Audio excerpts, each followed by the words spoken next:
السلام عليكم ورحمة الله وبركاته. ازيكم يا احلى متابعين في الدنيا كلها؟ ربنا يديكم الرضا والصحة والسعادة وراحة البال. النهاردة ان شاء الله فيديو جديد مفيد بافكار جديدة ومفيدة. يا رب ان شاء الله الافكار دي تعجبكم وتتعلموا منها.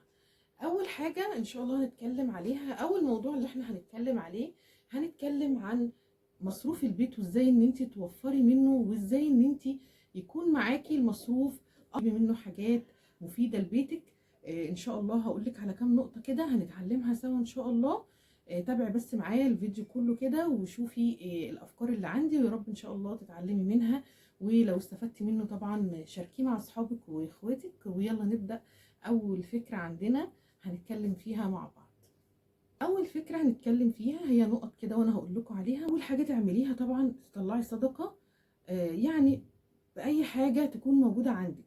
يعني لو عايزة تطلعي صدقة فلوس، لو عايزة تطلعي صدقة من الأكل بتاعك، والله ده ربنا يجازيكي كل خير وهيبارك لك في كل الفلوس اللي معاكي. مفيش حاجة بتروح عند ربنا، ودي تجارة مع ربنا كده رابحة إن شاء الله. إن شاء الله يعني لو جزء بسيط أو أي حاجة موجودة عندك بسيطة.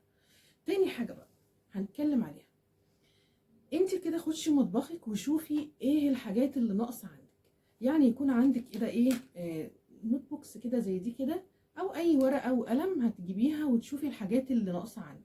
يعني لو انا عندي رز حلو قوي وهيكفيني لغايه الشهر، خلاص.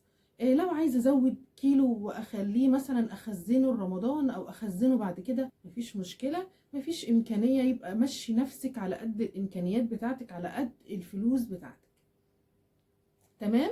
هكتب كل حاجه عندي في ورقه وهخليها معايا طبعا، علشان خاطر مخليش كده ايه دماغي تبقى متشتته وابقى ماشيه. ممكن في حاجات انساها وفي حاجات افتكرها وابقى مشتته دماغي. لا، تاني نقطه هنتكلم فيها، انت بقى لو رايحه وبتشتري حاجتك على بعضها، يعني مثلا من هايبر تشتري عروض، حاجات زي كده. طيب ازاي ان انا استفاد من العروض واعمل عروض لنفسي كده تنفعني واستفاد بيها؟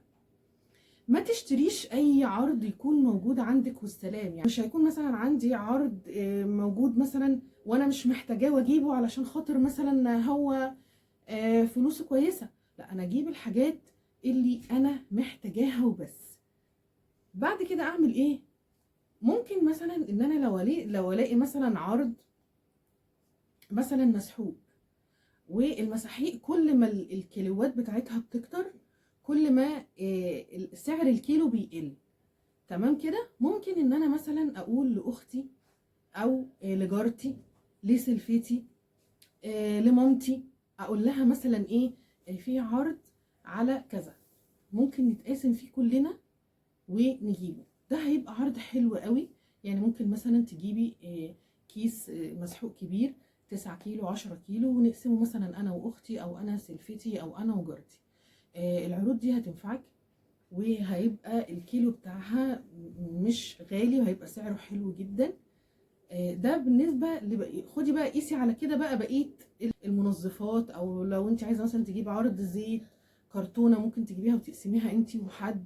لو عايزه مثلا تجيبي اي عرض بقى تستفيدي منه، ممكن يقعد مع عندك مثلا بالشهرين.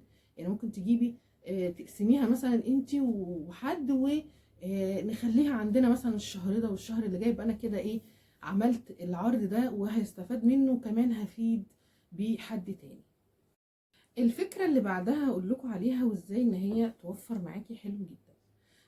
لازم ان انتي تعايري. يعني ايه يكون عندك كوباية معيار؟ يعني لازم لما اعمل مثلا رز، لما اعمل مثلا شعرية، لما اعمل مكرونة، لازم يكون عندك معيار اني انا اعاير بيه. مش اعمل كده وخلاص، لاني لو انا عملته خلاص يبقى ممكن الرز يفيد مني. في ناس ممكن ما تاكلش الاكل البايت فيترمي. وكمان الرز والحاجات دي دلوقتي بقت تكلفتها عالية جدا، وبقت أسعار الحاجات دلوقتي غالية جدا، فحرام بصراحة إن هي تترمي. يعني لو عندك أي كوباية معايير من اللي هي بتتشري بره، حلو جدا. خصصي واحدة للرز، خصصي واحدة للمكرونة بتاعتك، خصصي واحدة للشعرية للدقيق، وزعيهم. وانتي طبعا كل ست بيت عارفة يعني بيتها مثلا احط قد ايه مثلا كام كوبايه. يعني جربي في الاول مثلا، تبتدي مثلا بكذا وبعد كده شوفي ممكن تقللي تزودي. بس اهم حاجه عندك يكون عندك كوبايه معايير. يعني انا عندي، عارفين اللي هي الكوبايه بتاعت المسحوق موجوده في المساحيق بتاعت المساحيق اللي هي بتاعت الغسيل. فطبعا انا بفتح كل كيس بيبقى عندي المعايير دي، فبخصصها، بغسلها طبعا كويس جدا وبخصصها كل حاجه بحط فيها، استفاد بيه جدا وكمان بيوفر معايا، مش برمي اي حاجه، لاني بعد كده عرفت طبعا انا بعمل قد ايه لاسرتي. وانتي طبعا بعد كده بالممارسه هتبتدي تظبطي دنيتك وتبتدي تعرفي انا اعمل كام كوبايه، اقلل ازود. بعد كده ان شاء الله مش هترمي اي حاجه وهتستفيدي بكل حاجه. طب انا لو مش عندي الحاجات دي عادي خالص، ممكن عندك بالمج بتاعك اعمليه كده معيار، وبعد كده هتبتدي تعرفي بقى اعمل كوبايه، اعمل كوبايتين، لا اعمل مثلا المكرونه بتاعتي هعمل كيس، لا هعمل. يعني بصي بعد كده انت هتبتدي بالممارسه تظبطي دنيتك، وهتبتدي انت تبقي عارفه تعملي قد ايه والكميه بتاعتك. فاهم حاجه زي ما انا بقول لك كده المعيار. بعد كده في الفكره اللي بعد كده الصابون السائل. طبعا كلنا بنستخدم الصابون السائل، سواء بتجيبي بقى جيركين، سواء بتجيبي سايب، سواء بتجيبي ازازه اللي تحبيه. طبعا ما ينفعش ان احنا نحط الصابون السائل على طول على الاسبونجه بتاعتك او على الليفه، ما ينفعش ان انا احط كده على طول، ده كده حرام، بهدر كميات كبيره. لان في كل مره لما اجي اغسل طبق، اجي اغسل حله، اجي اغسل حاجه، فلازم طبعا احط. وده بيبقى الصابون السائل ده بيبقى مركز جدا، فحرام طبعا ممكن تخلصي الازازه دي ما تقعدش معاكي، او الجيركن ده ما يقعدش معاكي فتره كويسه. لا انا انصحك ان انت تحطيه في طبق وتخففيه، وكل ما تحبي تحطي او يخلص منك زوديه عادي جدا، وده افضل واحسن بكتير جدا. وكمان عندي فكره احلى من كده بكتير، انك ممكن تحطي كميه من الخل في الصابون بتاعك، ده هيعقمها وهيخليها زي الفل. وكمان يعني هيبقى آمن أكتر على صحة ولادك، لأن الخل كمان مش هيخلي الصابون السائل بتاعك يمسك في الأطباق ولا هيتبقى منه أي شيء، يعني هيبقى آمن. الفكرة اللي بعد كده من الحاجات اللي هتوفر معاكي جدا ان انت تجيبي فول وتبتدي ان انت تدمسيه في البيت. ده هيوفر معاكي جدا لو طبعا اسرتك بيحبوا ان هم يفطروا بالفول او يتعشوا. طبعا انضف من بره وافضل، وهتبتدي تدمسيه عادي حتى لو انت مش عندك الفواله اللي بيقولوا عليها دي اللي احنا بنحط فيها الفول، عادي ممكن تعمليها في حله وتبتدي بعد كده تحطيها في اكياس وهنفرزها في الفريزر عادي جدا. وكل ما انت تحبي تاخدي هتسحبي الكيس وعادي جدا هنبتدي نعمله.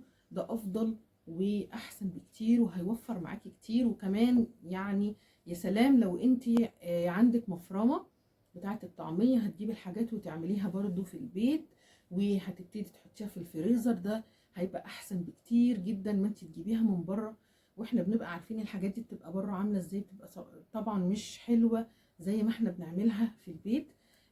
جربي بقى الحاجات دي طبعا جنب تفريزاتك، جنب ما انت هتجيبي بقى طماطم وتبتدي تحطيها في اكياس وتعينيها، هتجيبي خضارك. يعني مثلا لو الايام دي في بسله، في باميه، في الحاجات اللي هي بتبقى الموسميه دي، ممكن اجيب منها كل منزل. مثلا هجيب مثلا من الخضار بتاعي هجيب نص كيلو، هجيب كيلو، يعني على حسب امكانياتي، وهبتدي افرزه واعينه في الفريزر. ده هينفع معايا في بعد كده يعني توفير لرمضان. فكرة كمان هتوفر لك منظفات. يعني مثلا لو انتي، طبعا كلنا بنستخدم الليمون كتير الايام دي طبعا في الشتاء، ما ترميش الليمون بتاعك، ما ترميهوش، جمعيه في كيس وحطيه في الفريزر.